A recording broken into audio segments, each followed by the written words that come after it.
사람들이 가장 좋아하는 성경절을 하나 고르라고 한다면 아마도 대부분은 요한복음 3장 16절 말씀을 뽑아들 수 있을 것입니다. 하나님이 세상을 이처럼 사랑하사 독생자를 주셨으니 이는 저를 믿는 자마다 멸망치 않고 영생을 얻게 하려 하심이라.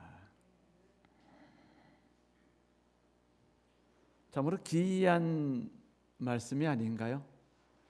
사랑이라는 것이 역사하는 힘이라는 것은 참 이 세상의 어떤 언어로도 풀어낼 수 없는 신비함을 가지고 있지요.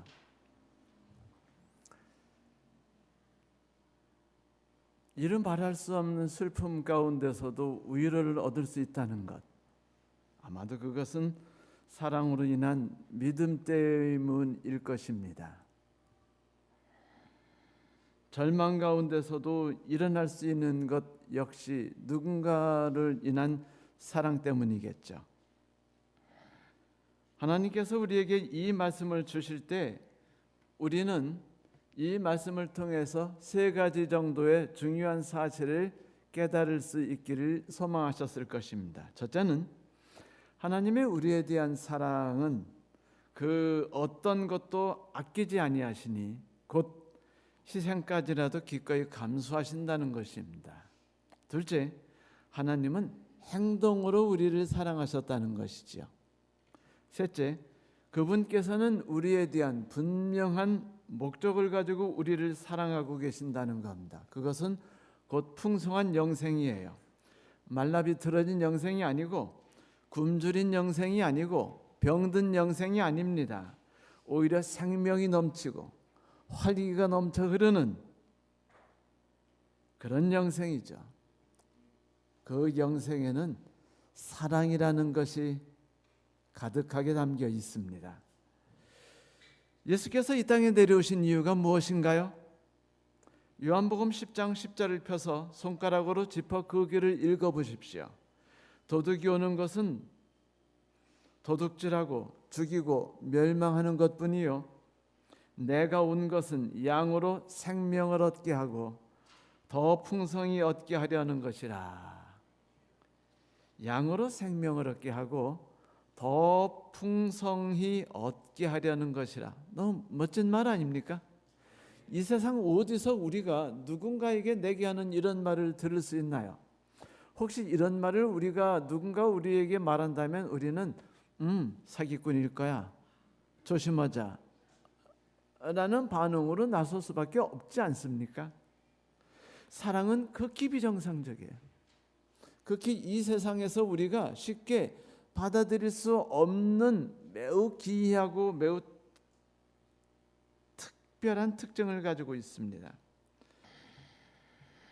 번디 인간의 사랑이라는 것은요, 조건 안에서만 발동합니다. 사랑스러운 행동을 하니까 사랑해요. 이타적인 모습을 나에게 주니까 사랑하게 됩니다. 너무 귀여워서 사랑하게 돼요. 순종적인 모습이 우리의 마음을 열어주고 따뜻함을 내놓게 해줍니다. 그것은 우리 인간이 가진 사랑의 특징이죠. 우린 하나님처럼 무조건적인 사랑을 할 수 없는 사람들입니다. 그래서 마음이 아파요. 우리는 할 수도 없고 또 그렇게 억지로 해내려한다면 오히려 우리의 영혼과 마음이 그 부작용으로 인해서 고통을 당할 수도 있어요. 억지 행위가 될 수 있습니다.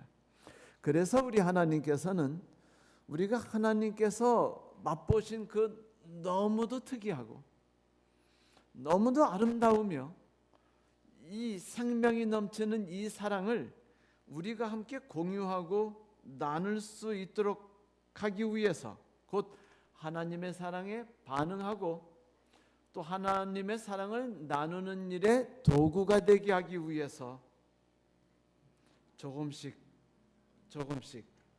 우리를 당신의 영역 안에서 사랑 주시는 사랑 속에서 삶을 즐기고 풍성한 삶을 누릴 수 있도록 하며 여유 넘침으로 인해서 나도 누군가에 대해서 손을 내밀 수 있게 하는 것이지요. 그것은 마치 목자가 양을 인도하는 것과 마찬가지인 것입니다. 사랑은 사랑을 낳습니다. 오늘 하나 양이 제게 말하기를 그 어머님께 참으로 말로 형용할 수 없는 그 당황스러운 일이 닥쳤을 때 자기에게 가장 먼저 생각나는 전화는 그 유병만 목사님이라는 말을 해주었어요. 근데 그 말이 얼마나 제 마음에 와닿는지 몰라요. 제 가슴을 탁 치면서 그래, 온 애정을 다해서 누군가에게 나눠주는 것은 결코 허지로 돌아가지 않는다. 그것은 누군가의 마음을 움직였으며 절대로 사라져서 없어지지 않고 시들어버리지 않고 그 생동감을 잃지 않고 우리를 쉴 새 없이 활력 있게 만들 뿐 아니라 그것이 움직이도록 하고 있다라는 것을 느꼈어요. 사실 제 생각에 이번 조선미 집사님의 장례식에 제가 봤을 때 가장 그 영향력을 발휘했던 분은 유병만 목사님이었습니다. 제가 얼마나 큰 힘을 얻고 위로를 얻었는지 몰라요. 그래서 제가 생각했어요. 후배지만 이놈의 친구에 대해서 좀 알아볼 필요가 있겠다. 시기심은 좀 나고 살짝 짜증은 날 수 있지만 좀 알아봐야겠다. 이 친구가 한 일들이 만들어낸 그 다정한 마음이 그 누구에겐가 그리고 나에게까지도 위로와 힘을 준다는 것이 참 기이하게 느껴졌습니다.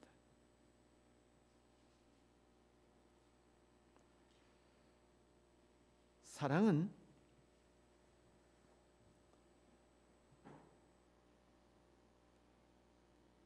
창세기서부터 계시록까지에 나오는 모든 단어의 중심입니다. 그리고 모든 말의 전부이지요. 신명기 6장을 통해서 모세는 인간이 지켜야만 할 법도인 십계명을 요약해서 말하기를 십계명은 바로 사랑을 익히고 배우는 도움이라고 말해줬어요. 너는 마음을 다하고 성품을 다하며 힘을 다하여 네 하나님 여호와를 사랑하라고 기록했죠. 또한 예수께서도 마음을 다하고 목숨을 다하고 뜻을 다하고 힘을 다하여 하나님을 사랑하는 것이 크고 첫째 계명, 최초되는 계명이라고 말했죠. 이때 첫째 된다는 건 프로토스라는 뜻으로 그 게임에 나오는 프로토스, 다시 말하면 시초이며 모든 것의 시작, 근원이 되는 그런 것이라는 걸 말해주는 것이었죠. 사랑이라는 것은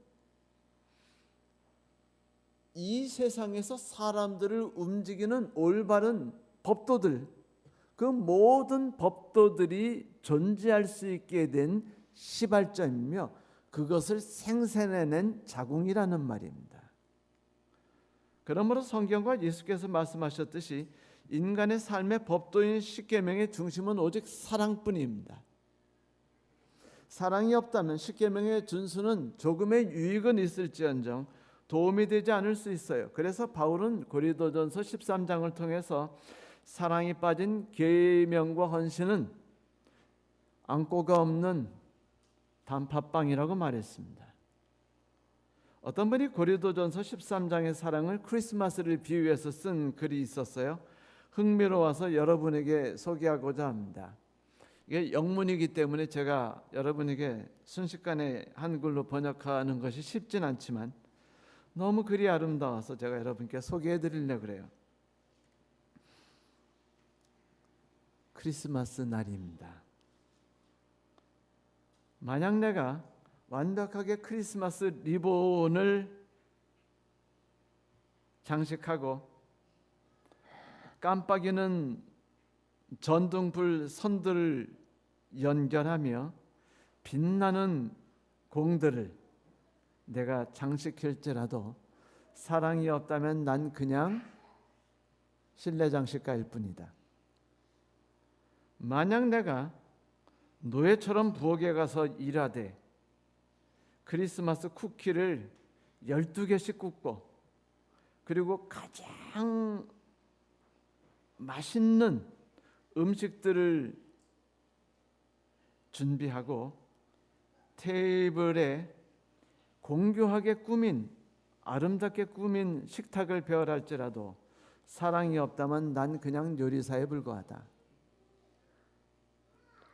만약 내가 무료급식소에서 일을 하고 양로원에 가서 캐롤을 불러드리고 그리고 고아원에 가서 내가 가진 많은 것들을 나눠줄지라도 사랑이 없다면 그것은 내게 어떤 도움도 되지 않는다. 만약 내가 반짝이는 천사들을 전나무 위에 달고 그리고 스노플레이크스 맷비둘기를 그 자작나무 위에 꼬아서 실에 연결하고 그리고 많은 크리스마스 축제 파티들에 참석하며 합창단에 참여하여 칸타타를 부를지라도 그리스도에게 집중하지 않는다면 내가 하는 모든 일들은 아무 소용이 없다. 사랑은 요리를 멈추고 달려오는 아이를 안는 것이다. 사랑은 아내에게 뽀뽀하기 위해서 집안 장식하는 것을 옆으로 치워두는 일이다. 사랑은 친절하다. 사랑은 짜증나고 힘이 든 가운데서도 친절하다. 사랑은 차이나 자기와 린넨천으로 잘 덮인 테이블보가 보이는 옆집을 보고 짜증이 나지 않는 것이다. 사랑은 바쁘게 일하는 내 앞에서 방해가 되는 아들에게 소리를 지르지 않는 것이다. 오히려 그 아이가 내일의 방해거리가 되더라도 존재한다는 것을 인해서 감사하는 것이다. 사랑은 보답을 받기 때문에 자유롭게 주는 것이 아니다. 오히려 받을 수 없는 자에게, 되돌려 줄 수 없는 자에게 주면서 기뻐하는 것이다. 사랑은 모든 것을 견디는 것이며 모든 것을 믿는 것이며 모든 것을 꿈꾸는 것이며 모든 것을 견디는 것이다. 사랑은 사라지지 않는다. 장난감들은 부서지고 진주 목걸이는 잃어버리고 골프채는 녹슬지라도 사랑의 선물을 나누는 것은 모든 것 위에 영원히 남을 것이다. 서양 얘기라 좀 와닿지 않죠? 그런데 저게 참 와닿았어요. 내가 너를 위해서 분주하게 일을 했고 저 일을 했고 또 저 일을 했는다라고 말하는데 딸이 말하기를 엄마가 하는 일이 내게 와닿지 않아. 난 엄마가 나를 사랑한다고 느끼지 않는데 라고 말한다면 내가 아이를 위해서 학비를 벌고 도시락을 싸고 그리고 자동차를 태워 보내고 한 것들이 무슨 의미가 있느냐고 지금 묻는 것이에요. 그 일을 하기 전에 안아주는 일과 눈물을 그 흙범벅이 돼서 눈물을 흘린 그 아이를 안아주면서 그 아이의 이야기를 들어주는 것과 불쌍히 여기고 뭔가 힘을 주고자 하는 것이 더 필요하다는 걸 말하는 것이죠. 그렇다면 우리가 하나님을 사랑한다는 것이 우리에게 어떤 의미를 갖고 있을까요? 우리는 왜 그리고 어떻게 하나님을 사랑하게 되는 겁니까? 아니, 우리에게 사랑이란 건 무엇입니까? 이런 부분에 대해서 우리는 좀 더 알기 위해서 성경을 좀 찾아볼 필요가 있어요. 성경은 우리에게 이렇게 말했습니다. 사랑이란 존재는 하나님께로부터 나왔다. 그분이 먼저 우리를 사랑하셨다. 요한복음 3장 16절에 그렇게 말했죠. 하나님이 세상을 이처럼 사랑하사 독생자를 주셨으니 이는 로마서 5장 8절은 이렇게 말합니다. 우리가 아직 죄인 되었을 때 하나님께서 우리를 위해 죽으심으로 그리스도께서 우리를 위해 죽으심으로 하나님이 우리에 대한 자기의 사랑을 보여주시고 입증하셨다. 성경은 말합니다. 사랑의 기원은 하나님이라고요. 사랑의 원천도 하나님이십니다.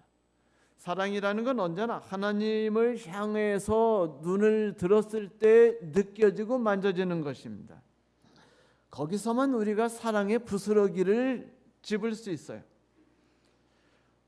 우리가 사랑의 풍성함을 느끼는 건 언제든지 우리가 하나님께서 우리 옆에 있다는 것을 느낄 때죠. 그런데 사랑이 사랑을 만든다는 것처럼 그렇게 할 때 조금씩 우리도 모르게 누군가를 용서하게 되고 누군가를 이해하게 되고 그리고 아픈 몸을 일으켜가지고 억지로 힘들여서 부엌에 가가지고 그 사랑하는 남편과 그놈의 그냥 귀찮은 애새끼를 위해서 맛있는 계란찜을 만드는 거예요. 만들다 보면 막 힘이 솟는 걸 느껴보지 않으셨습니까?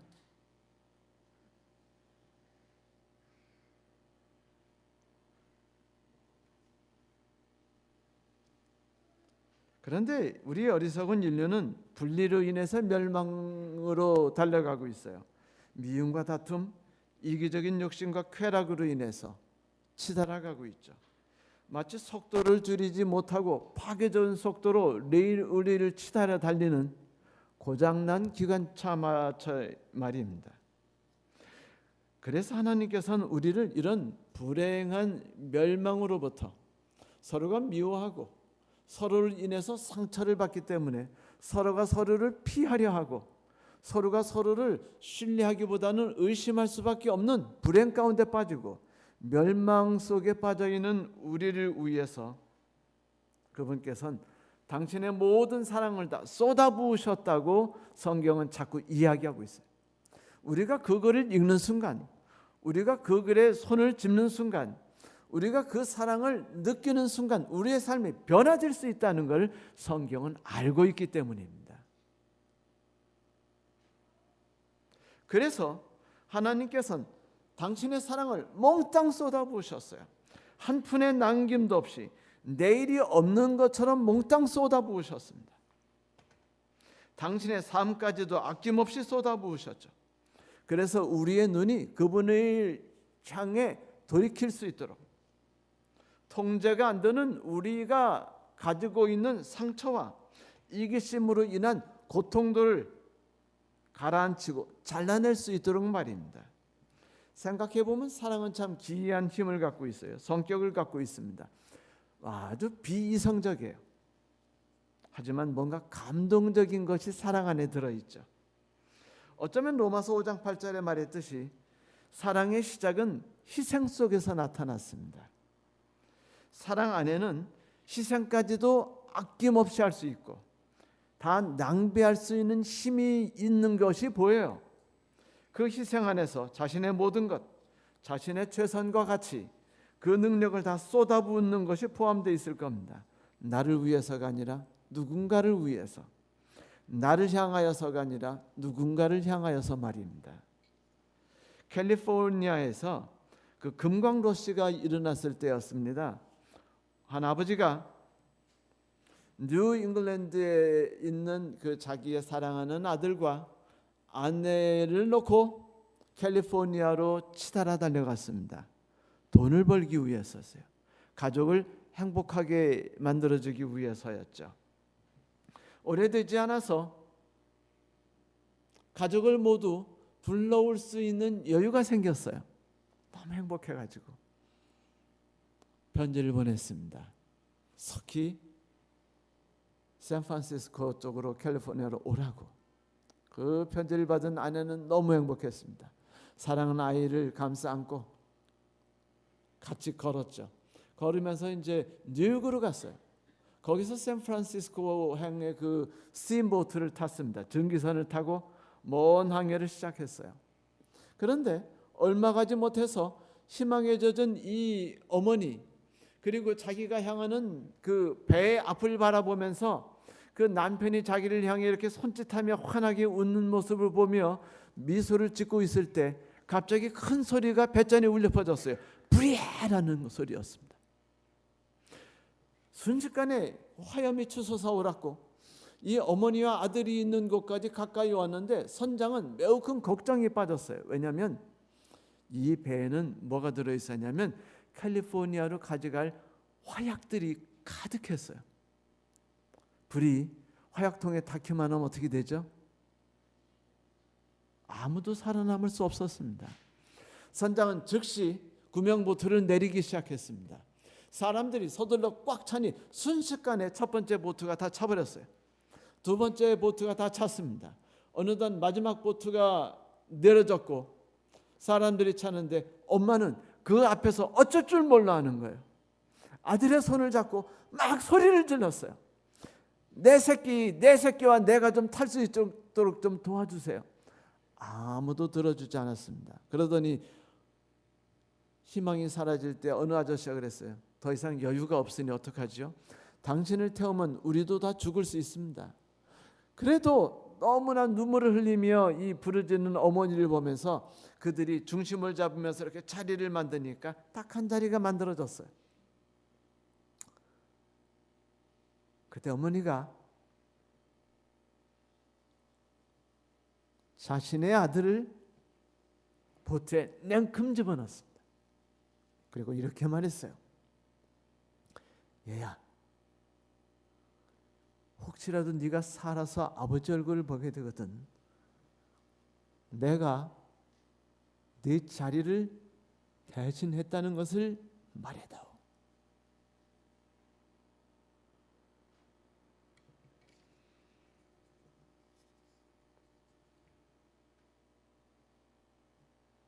이것이 사랑의 기이함이죠. 말로 형용할 수 없는 무언가, 이성적으로 어떻게 설명할 수 없는 무언가가 우리들의 마음을 성들이채 바꿔요. 희망이 없는 자들에게 힘을 갖게 만들고 내일을 꿈꾸지 않는 자들에게 내일을 꿈꾸게 만듭니다. 어제 장례식 때, 하관 때 유가족들이 엄마 꼭 하늘에서 봐라고 말했을 때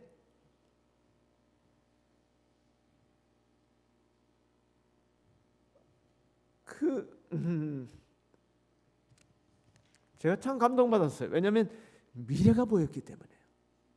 보이지 않는 미래가 보였습니다. 희망이 보였어요. 그들이 그것을 찾고 있다는 것이 느껴졌습니다. 저는 느꼈어요. 아, 사랑이라는 것이 얼마나 대단하구나.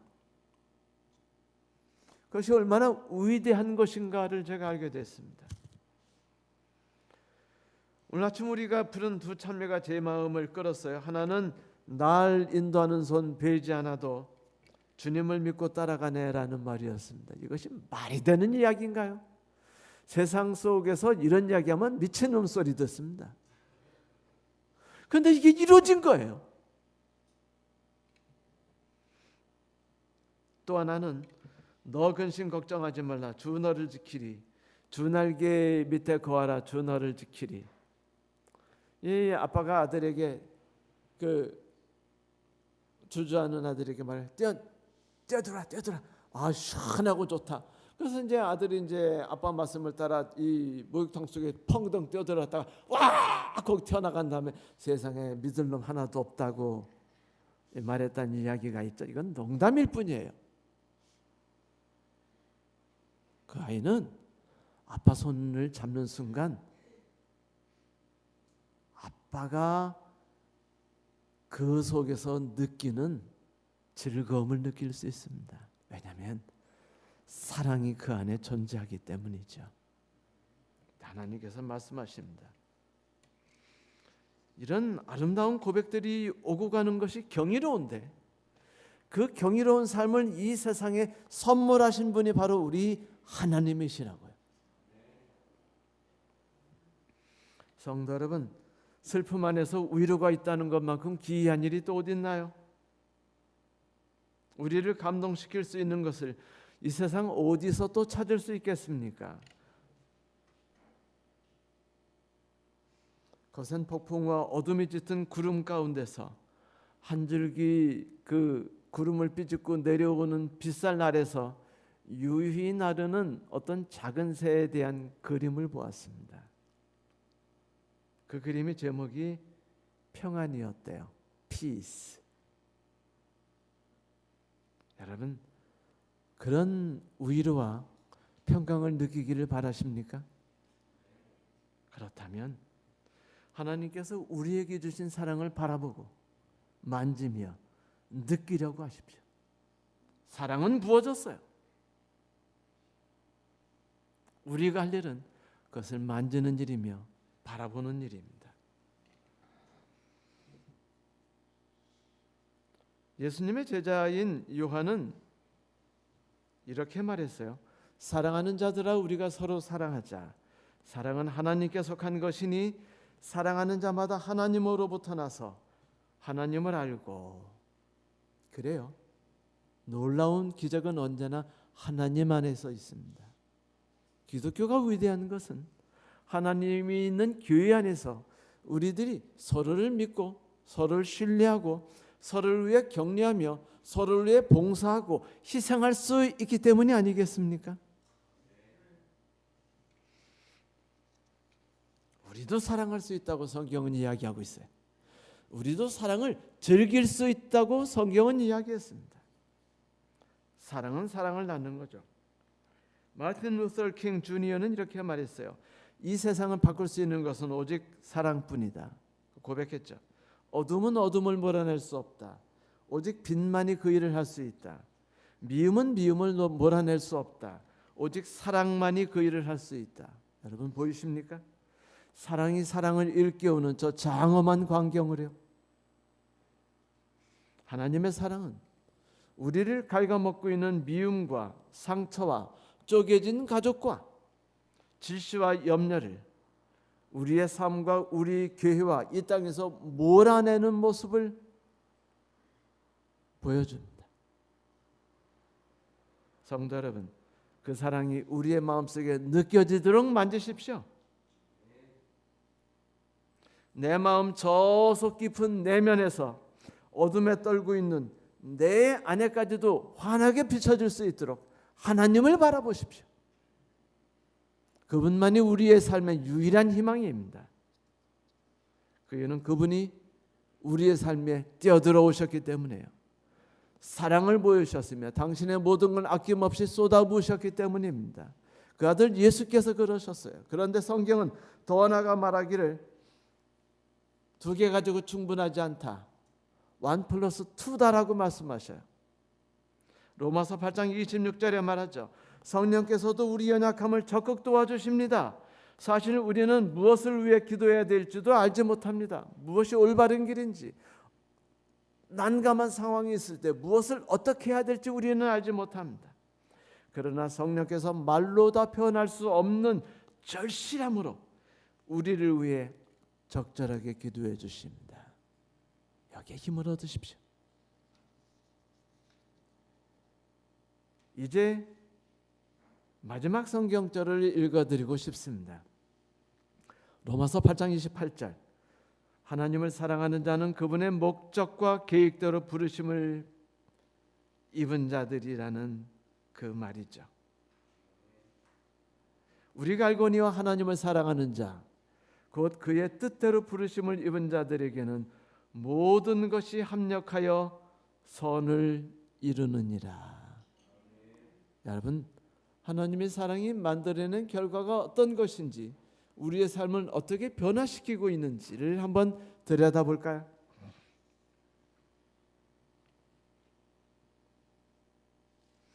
하나님의 사랑은 모든 것을 합하여서 선으로 만드십니다. 그래서 다윗 왕은 이렇게 말했어요. 하나님, 고난당하기 전에 내가 그릇 행하였다니 이제는 주의 말씀을 지키나이다. 고난당하는 것이 내게 유익이었습니다. 이것 때문에 내가 당신 뜻을 즐기는 것을 배우게 되었습니다. 아니, 고난이 뭐라고요? 아니, 저놈은 지겨운 남편, 나를 위해 하나도 보탬도 안 되고 맨날 그 미안하다는 소리 하나도 안 넣는 저 왼수 같은 남편이 내게 유익이 될 수 있다고요? 창세기 50장 20절에 요셉은 자기 형제들에게 이렇게 말했어요. 당신들은 나를 헤아려 했으나 하나님이 그것을 선으로 바꾸사 오늘과 같이 많은 백성의 생명을 구원하려 하셨습니다. 그가 어떻게 그런 일을 할 수 있었을까요? 요셉이 착해서? 전혀 아니라고 생각합니다. 요셉 성격 더러워요. 자기 자식 새끼밖에 몰랐습니다. 그런데도 그가 위대한 사람이 되고 마음이 넓은 사람이 된 이유는 하나님께서 내 안에서 역사하고 계셨다는 걸 만끽하고 경험했기 때문이었습니다. 하나님이 함께 하신다는 것, 경험한다는 것은 얼마나 위대한 일을 만드는지 몰라요. 이스라엘 역사를 움직이고 만든 것은 하나님이었습니다. 그분은 요셉을 움직이셨고 형제들을 움직이셨죠. 요셉은 하나님이 이스라엘을 이끄는 섭리를 이해했습니다. 그러면 내가 당하는 고통과 이해할 수 없는 이 사건 그리고 수고가 하나님께서 나를 붙들고 이끌고 계시는 그분의 방법 안에 들었다는 것을 받아들였죠. 그래서 그것을 선을 이루시는 하나님이라고 생각했습니다. 자신의 외동아들을 남미에 선교사로 보낸 한 어머니가 있었습니다. 그 아들이 남미의 안데스 산맥을 그 경비행기를 타고 날아가다가 원주민에게 복음을 전하려고 갔는데 일기가 갑자기 나빠져서 비행기가 시야를 잃고 밀림의 어느 곳인가 떨어져 버렸어요. 산중턱에 떨어져서 비행기 탄 모든 사람이 전원 사망했습니다. 사람들이 그곳에 가서 혹시 하나라도 살아있나 알아보고 싶었지만 워낙 험지라 그 일이 쉽지 않았어요. 이 젊은 아들과 며느리를 잃어버린 어머니는 말로 표현할 수 없는 고통을 당했습니다. 이해할 수 없었어요. 아니, 왜 하나님이 내 아들을 이렇게 허망하게 죽게 하셨을까? 이해할 수 없었습니다. 분개했고 원망스러웠어요. 교회도 나가지 않고 우울함 속에 견디던 어느 날 하루는 그 권고에 따라서 남미를 여행하게 됐습니다. 근데 그 지역이 어떤 재래식 시장에 이제 가지고 있는데 한 그 양탄자를 짜고 있는 그 어떤 장인이 짜고 있는 모습을 보았어요. 손님이 참 능숙하고 재빨라 가지고 그걸 보면서 신기하게 보고 앉아 있었습니다. 그런데 양탄자 무늬를 자세히 들여다보니까 이상한 짓을 하고 있는 거예요. 도대체 무슨 무늬인지 알 수가 없는 겁니다. 연결고리도 없어요. 구두도 엉망입니다. 이거 뭐 추상화 그리는 것도 아니고 이거 강아지가 그리는 것도 아니고 왜 이런 모양을 띄우는가. 온갖 실들이 뒤엉켜서 이상한 모양을 만들고 있는데 저 사람이 왜 저 짓을 하고 있는가 생각했어요. 근데 궁금했는데 한참을 지나니까 양탄자가 드디어 완성됐습니다. 장인이 양탄자를 뒤집었어요. 와, 어머니가 그 양탄자를 바라보는 순간에 깜짝 놀랐어요. 그것은 그녀가 지금까지 보지 못했던 가장 아름다운 물이 양탄자가 자기 눈앞에 놓여 있었기 때문이었죠. 양탄자의 한 면밖에 보지 못하는 것은 우리 인간입니다. 인간은요, 미래를 보지 못하기 때문에 현재까지만 봐요. 그래서 원통하고 그래서 억울합니다. 그래서 하나님의 섭리를 보지 못하죠. 우리는 분노에 빠졌기 때문에 우리에게 해를 가하고 우리를 괴롭히는 사람 내면에서 움직이신 하나님을 보지 못합니다. 그래서 우리는 속상하고 그래서 우리는 지치고 그래서 우리는 넘어지죠. 그런데 어느 날 하나님께서 그 뒷면을 젖혀버리시는 때가 있어요. 그분이 지금까지 일하신 것이 어떤 것이었다는 걸 우리에게 보여주기 위해서죠. 그 첫 번째 사건이 예수 그리스도께서 우리를 위해 십자가에 달려 돌아가신 사건이었습니다. 그 전까지 사람들이 어찌 하나님의 놀라우신 사랑을 이해했겠습니까? 선교사의 어머니는 양탄자의 뒷면에 만들어진 아름다운 모양을 보고 비로소 하나님의 사랑을 느끼기 시작했어요. 그 선교사가 돌아간 뒤 몇 년 뒤, 그리고 양탄자를 바라본 몇 년 뒤에 한 다른 선교사 일행이 그 비행기 사고가 났던 주변의 한 오지 원주민 마을을 찾아가게 됐습니다. 그 마을을 찾은 선교사 일행은 신기한 것 하나를 발견했는데, 그 마을에는 어떤 선교사도 찾아온 적이 없었고 외지인이 찾아오지 않았는데 사람들이 예수를 잘 알고 있었던 것이에요. 그래서 선교사들이 물으니까 촌장이 그 선교사를 데리고 밀림 한 군데로 갔어요. 갔더니 그 비행기 사고로 인해서 잔해가 흐트러진 그 장소로 데려갔습니다.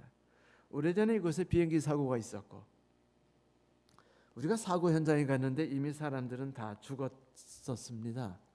그런데 우리는 비행기 안에 있었던 가방 하나를 발견했는데 거기에 있는 그 책을 발견했는데 우리말로 쓰여진 책이었습니다.